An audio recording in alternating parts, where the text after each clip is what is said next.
සනුක කියන්නේ ගමේ හිටිය හොඳ කරුණාවන්ත නමුත් දුප්පත් පුංචි පිරිමි ළමයෙක්. ඔහු අම්මා එක්ක පුංචි ගෙයක් තුල ජීවත් වුණා. මුදල් ප්‍රශ්න තිබුණත් සනුකගේ හිත නම් හරිම පොහොසත්. ඔන්න ඉතින් එක දවසක් සනුක අම්මා එක්ක පොලට යන්න පිටත් වුණා. පොලට යනකොට ඉතා රස සුවඳක් ඔහුගේ නාසයට දැනෙන්න පටන් ගත්තා. ඒක පොප්කෝන් කඩේකින් එන සුවඳක්.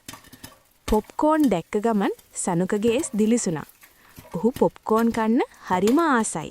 හැබැයි ඔහුගේ අම්මට ඒව අරන් දෙන්න තරම් මුදල් තිබුණේ නැහැ. සනුක ඒ දිහා අහිංසක විදිහට බලාගෙන හිටියා. ඒක දැකපු අම්මගේ හිතට දුකක් දැනුණා.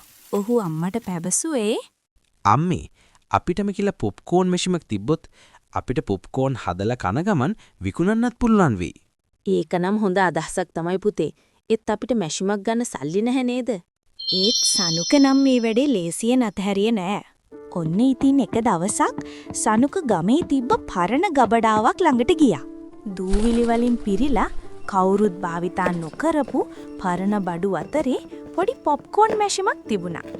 ඒක පරණ වුණත් සනුකගේ හිතට ඒක දැකපු ගමන් එකපාර අමුතු හැඟීමක් වගේ දැනුණා. ඔහුට ගබඩාවේ හිමිකරුගෙන් අඩු මුදලකට මේ මැෂිම මිලදී ගන්න පුළුවන් වුණා. මැෂිම ගෙදර ගෙනාවට පස්සේ සනුක මැෂිම හොඳින් පිරිසිදු කරලා ඉරිඟු බීජ ටිකක් දාලා මැෂිම ක්‍රියාත්මක කළා. එකපාරම මැෂිම දිලිසෙන්න පටන් ගත්තා. සනුක බය වුණා. ඔහු පුදුම වෙලා බලන් හිටියා. එතකොටම ඒ මැෂිමෙන් හුරුබුහුටි හඬක් ඇහුණා. හලෝ සනුක, මට ඔයාව හොදින් හඳුනා ගන්න පුළුවන්. ඔයා හොද හිතක් තියෙන ළමෙක්.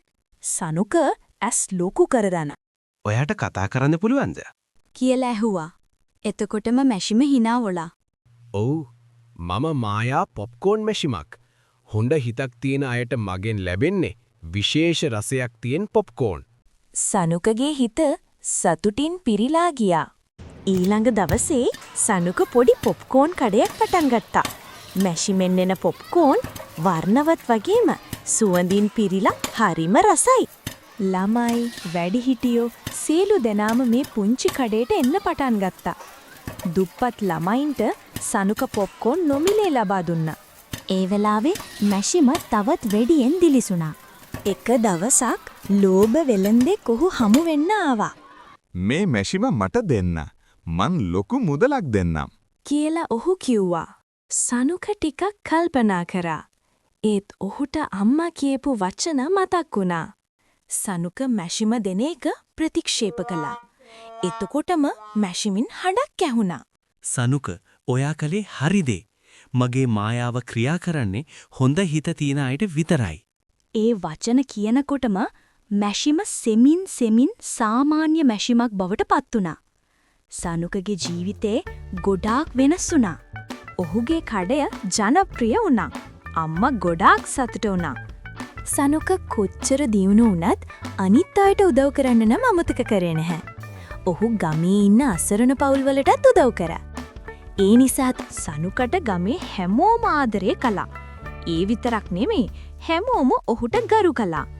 අම්මා සනුකගේ හිස අතගාලා ඔහුට පැවසුවේ, පුතේ, සැබෑ මායාව තියෙන්නේ ඔයාගේ හිත ඇතුළේ බවයි.